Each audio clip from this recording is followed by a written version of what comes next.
Bom dia, sou o professor Chico Santana e aqui a convite do Fernando e das colegas, né, do curso de Extensão Política, a gente deixa a nossa contribuição de como melhorar o processo de participação da sociedade aí nesse universo, né, das decisões que encaminham o município, né, em todos os setores, né, mas principalmente no setor político, né, que digamos que é o carro-chefe a partir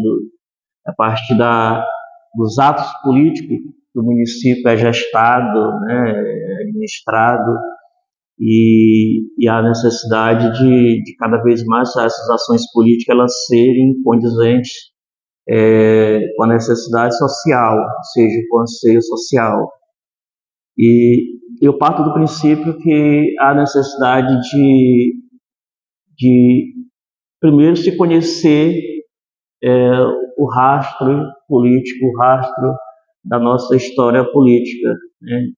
Eu acho interessante que as pessoas conheçam um pouco, né, de onde nós viemos em termos políticos, de onde nós viemos quando eu falo, mas assim, por quais gestões, o que foi gestado em Uruçuí em mais de um século, o que isso resultou e como isso foi feito, né? Ou seja, você conhecer um pouco da nossa história, eu acho que é fundamental. Eu até tenho defendido que isso chegue às escolas, né? Porque a gente termina participando de um processo, a atual geração, a geração que vai participar do processo eleitoral do próximo ano, por exemplo, de repente entra no meio de um processo em andamento, sem conhecer o passado, né? Sem conhecer de como as coisas aconteciam.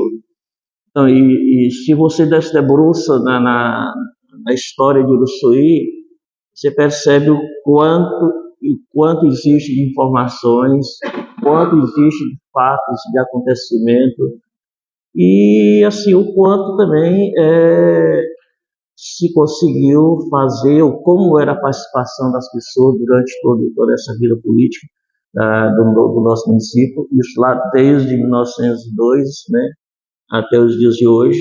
Então, assim, acho que há uma necessidade da participação das pessoas nessa vida, ou na história do município de Uruçuí, né?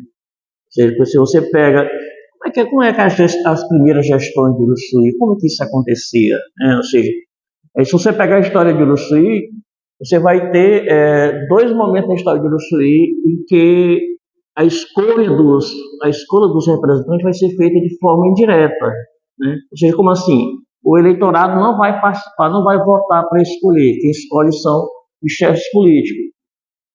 Isso vai acontecer lá no primeiro momento, lá no dia 7 de setembro de 1902, quando ali acontece uma reunião em Uruçuí, que é o dia em que o município vai ser instalado, que até então era só vila, não era município. Então, assim, é quando o município vai ser instalado, e ali numa reunião que aconteceu na casa de um cidadão de Uruçuí chamado Raimundo Teófilo Santos, porque o Uruçuí não tinha prédio público, então a reunião tem que ser em residências mesmo.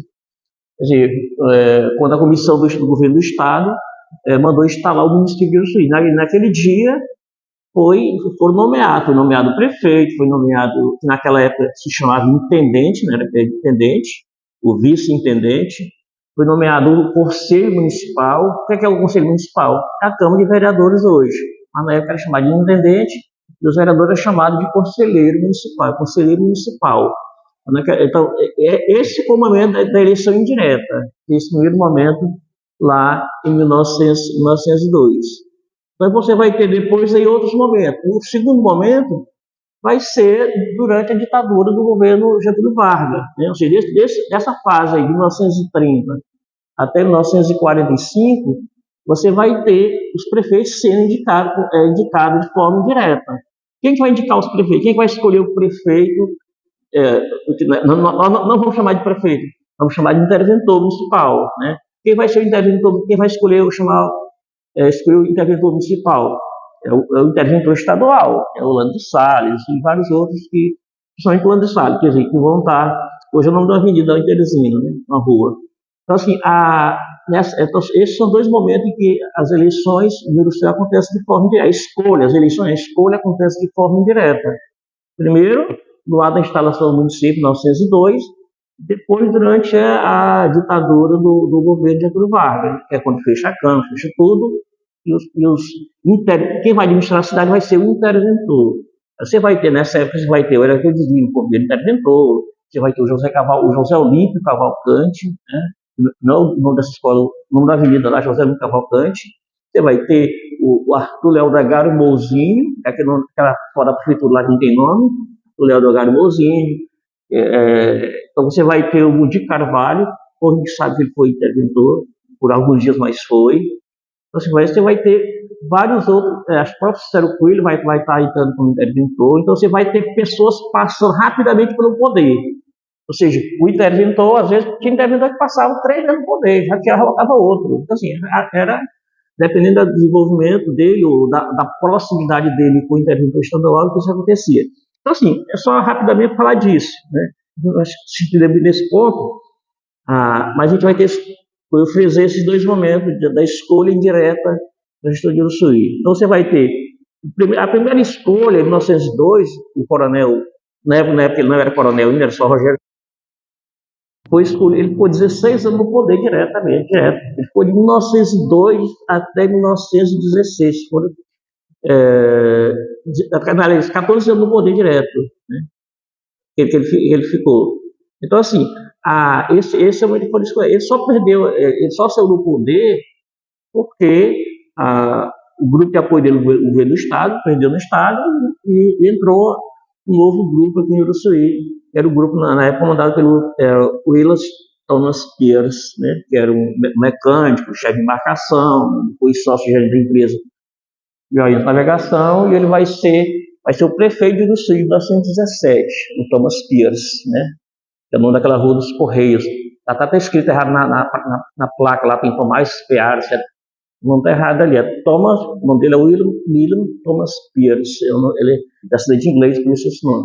Então, assim, ele vai ser o primeiro prefeito depois do Rogério Carvalho. Então, assim, eu acho que há essa necessidade de se conhecer toda essa história, acho que para que a gente possa saber de onde nós viemos, qual o nosso rastro, qual a nossa caminhada política, para a gente tomar, de repente, as decisões, né?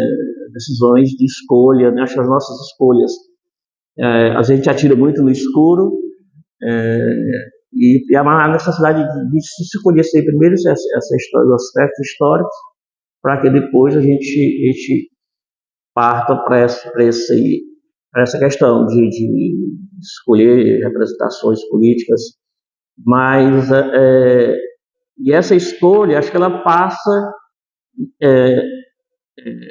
por conhecer também qual o papel do executivo, qual o papel do legislativo e os outros, mas principalmente executivo e legislativo, que passa pela escolha direta do eleitor.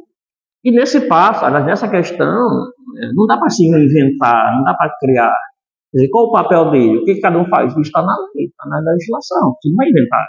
Ele vai cumprir, o papel dele é o que está escrito, qual o papel do prefeito? Está escrito, existe toda a legislação que diz qual é o papel do prefeito e qual é o papel do vereador. Quer dizer, um é executar, o outro é legislar. Mas dentro disso tem outros aspectos, né? Aí você diz, mas o que é que uma gestão ela precisa ser mais humanizada, ou que os vereadores precisam atuar mais nisso. Então, assim, isso vai dar a questão, quando o gestor ele cumpre o papel dele, o resultado dali vai ser uma gestão humanizada. Quer dizer, o que é a gestão humanizada que eu falo? Uma gestão em que as pessoas são atendidas em suas necessidades, né? Principalmente no geral, quando se fala de saneamento básico, de saúde, de educação, de segurança, né? Quando se fala nesses aspectos. Se você faz isso, e você cuida desses aspectos, você cuida do saneamento básico do seu município, você cuida da saúde, principalmente a saúde preventiva, né? Se você cuida da questão da segurança, então você vai estar fazendo uma gestão, de certa forma, humanizada. Então, não tem o que inventar aí. Né? O que acontece é que alguns têm esquivo de fazer isso, de cumprir o seu papel ainda, você quando deve cumprir. Então, há essa necessidade de que as pessoas, de fato, saibam qual é esse papel e qual o seu direito qual é o seu dever, mas também quais são os seus direitos, quais são os deveres, quais são os seus direitos nesse processo todo, né? Ou seja, se eu elejo um parlamentar para legislar, quer dizer, qual é o meu direito em estar acompanhando, estar cobrando dessa pessoa que conseguiu chegar lá, conseguiu se eleger, se eleger. E também a mesma coisa acontece com o executivo, né? Assim, quais os caminhos, quer dizer, qual o meu direito, como eu posso chegar. Às vezes eu sei quais são os meus direitos, claro, tem dever e tem direito, mas eu sei quais são os meus direitos, mas às vezes eu não sei o caminho, como buscar esses direitos, né? Como acessar esses direitos, né? Então eu acho que isso passa por essa questão de se ter campanha de informação, campanha de orientação, para que isso na prática ela venha acontecer. Eu acho que esse trabalho, essa preocupação que vocês estão tendo, esse momento de discussão, essa curso que vocês estão participando, de extensão política, eu acho que é algo muito importante, né? É um momento, eu até diria que é um momento ímpar, porque assim, eu não lembro de outra iniciativa nesse sentido, as pessoas estarem sentando com essa preocupação, né? De estar discutindo contra inicial. Quer dizer, e é um trabalho que se começa, né? E eu acho que com certeza terão frutos, porque há essa necessidade, há esse vácuo, né? Que as pessoas participam de um processo eleitoral, de repente a gente não sabe por que está participando, sabe que é para escolher, mas não sabe a dimensão, ou não se prende na importância da dimensão de todo esse processo. Eu sempre comparo às vezes com a situação, de repente você põe os alunos para desfilar no 7 de setembro, mas antes, na sala de aula, faz todo um trabalho para saber por que ele vai ter que está desfilando, sem saber por que eu estou desfilando aqui mesmo. Quer dizer, então assim, o que isso representa? Entendeu? Eu faço esse paralelo com a questão política. Quer dizer, você escolhe, você sabe por que está escolhendo, mas não se liga muito na importância disso. Às vezes às vezes por conta dessa ausência de conhecimento da importância, do reflexo que isso tem, das consequências que isso tem na vida de toda a sociedade, né? Às vezes você faz uma escolha política não pensando em você, né? Às vezes você já tem uma situação toda estabilizada, não, eu nem vou estar. Você faz, se você tem partir do processo de conscientização, de formação, você faz pensando na sociedade como um todo. E assim que deve ser, acho que é um ponto-chave nessa discussão toda. A escolha, né, pensando na minha pessoa, assim, a minha escolha política é pensando no todo, né? Quer dizer, eu escolho representações tais e tais porque eu acho que isso é o melhor para a sociedade, né? Para a comunidade, as pessoas que é mais viável, a pessoa que tem um certo conhecimento. Então, assim, e é por isso que eu digo sempre, isso eu bato nessa tecla há muito tempo, que não basta que eu faça a escolha, mas, tipo assim, eu vou escolher pessoas novas para representar essa situação aqui do meu município, pensando que isso é a solução. E não é assim, eu digo assim, não basta que as pessoas sejam novas na idade, precisa ser nova também na formação, no conhecimento, na vontade política, ser nova em muita coisa, né? E de repente uma pessoa nova pode ser mais velha do que os caciques políticos, né? Se você pegar a história de Uruçuí, só volto, eu não sei quanto tempo eu tenho para falar, já falei demais, mas rapidamente, sim, se você pegar a história política de Uruçuí, é uma história feita de caciques políticos, de oligarquias. Você vai ter, durante toda a história de Uruçuí, praticamente duas famílias gestando o município durante mais de 100 anos, mais de um século. E olha que é muito tempo, né? Então, em tese, você vai ter famílias Carvalho, ligada a Rogério Carvalho, e vai ter família Coelho Leal, que é uma só, não são duas, é uma só. Assim, então você vai ter as duas famílias inteiras, todos que passaram pela gestão, e digo até durante a intervenção isso vai ter influência, mas no geral, já no processo de eleição direta, todos vão estar ligados, de certa forma, a essas pessoas, a essas famílias, a esses nomes, esses sobrenomes, né? E se você imaginar até os dias atuais. Quer dizer, são duas famílias os dois sobrenomes, aliás, que perduram. Desde A primeira eleição, a primeira indicação, até hoje. Se você pegar Coelho Leal, a mesma coisa. Então, assim, o Uruçu é feito por esse movimento de oligarquias, de oligarquia. Então, assim, acho que cabe às pessoas ver durante todo esse, participar desse processo de formação, de conscientização, e daí fazer aquela escolha que é melhor conviver para o município. Olha, Fernando, acho que eu posso contribuir durante o processo aí de formatação dessa revista, eu posso contribuir na formatação, né? A gente já tem um pouco de experiência nessa questão, a gente pode contribuir na processo de formatação, de como, no sentido de orientar, ou até mesmo no sentido de formatar, né? Dependendo da produção do material produzido, né? Imposto do material produzido, a gente pode estar contribuindo no processo de formatação ou até mesmo no processo de apresentação da revista. Porque não basta você pegar informação, você basta pegar a legislação e dizer, o papel feito é isso, do vendedor é isso. Mas é a forma como você põe esse conteúdo, a forma como você disponibiliza esse conteúdo, né? Ou seja, e de forma acessível, né? Porque você tem que levar em conta que na sociedade nem todo mundo é acadêmico, nem todo mundo tenta assim, na questão de uma linguagem que seja que de fato acessível a todos, né? E às vezes atrativo, né? Mesmo se pega uma revista chata, né? Material, só pela capa eu não tenho atração para ler, só pela capa já vejo que deixa pra lá. Então, assim, às vezes tem que ser um material que chame a atenção, que atrai, principalmente hoje a juventude, né? Que é mais ligado na questão na questão de internet, do WhatsApp, das redes sociais, né? A necessidade que o material fure esse bloqueio, né? Que é uma tarefa difícil, mas a necessidade precisa ser um material atrativo que consiga fazer esse bloqueio. Então a gente pode contribuir, sei lá, no processo de formatação, de algumas orientações que a gente se coloca à disposição para isso. Eu acho assim, nossa caminhada enquanto habitante de Uruçuí, primeiro assim, eu nasci no povoado de Sangue, né? Meus pais ainda moram lá, e foi lá onde a gente começou a estudar, ou seja, eu até digo para os alunos hoje, que eles não acreditam, mas eu digo, mesmo assim, secretário, né, que depois na escola que eu estudava não tinha merendeira, nem tinha zeladora. Eu não tinha merendeira porque não precisava merendeira, porque não tinha merenda, então não tinha merendeira, não precisava merendeira fazer merenda, então não tinha merendeira. Nem tinha zelador, porque só era uma salinha, a professora varria a sala dela ali e cuidava, assim. E a cadeira a gente levava de casa. O lanche era um beiju enrolado, a mãe fazia, botava no saco de sandália havaiana e levava. Na volta comia com saco, comia cachorro no caminho de volta, 10 quilômetros aí, vinha com estado de chão.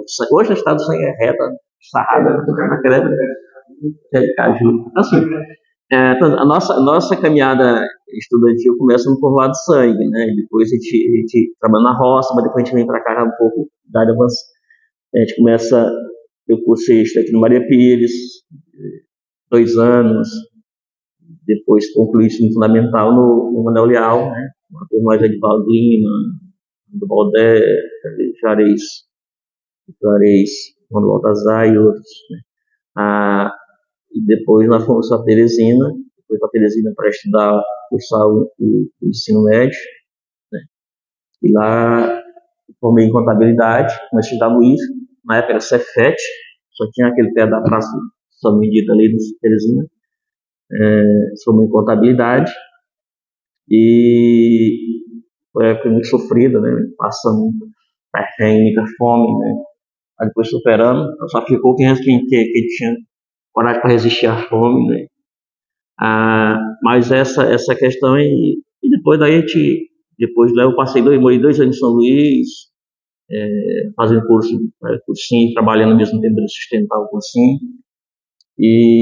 mas voltando para o Uruçuí, a gente conseguiu, depois que eu fui para o Uruçuí, trabalhou aqui algumas funções, né? Estava trabalhando na Seretran, antes, ajudei o nosso saudoso Tubá na Cepisa, como auxiliar por um tempo.